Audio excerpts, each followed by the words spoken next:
Hey, what's going on, guys? Welcome to my second podcast. Now, today I'm going to be talking a little bit about Bitcoin. I'm not going to be going that in depth.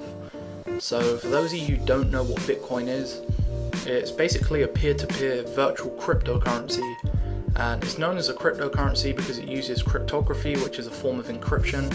And in this case, it's used to secure a payment from one person to another without being able to see where it's being sent from. Now, Bitcoin is similar to physical money in the way that it's unable to be tracked, and the currency is completely anonymous, and there's no information relating to the payment. This includes who sent the money and who's received it.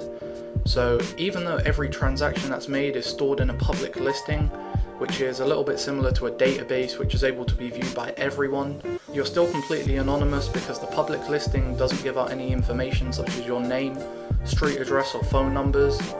So there's basically three major ways of getting Bitcoin online. You can either mine Bitcoins, convert money that's stored in your bank account using a service like MTGOX, or provide a service in return for Bitcoin.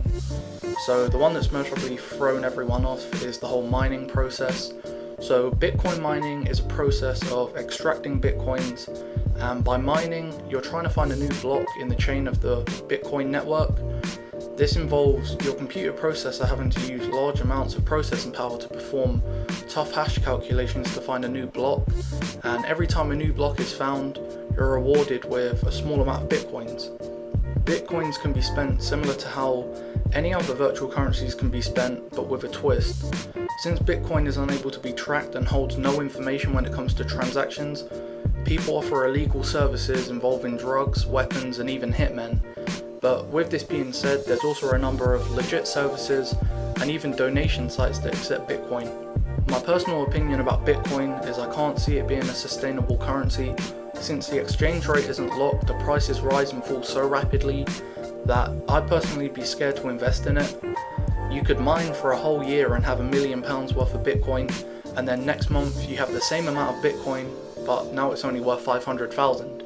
As well as that, there's no way of getting a refund. If you somehow lose your money or your product that you've purchased doesn't arrive, there's no way of reversing the payment.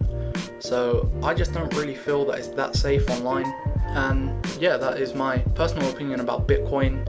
So thanks for listening and hope you enjoyed.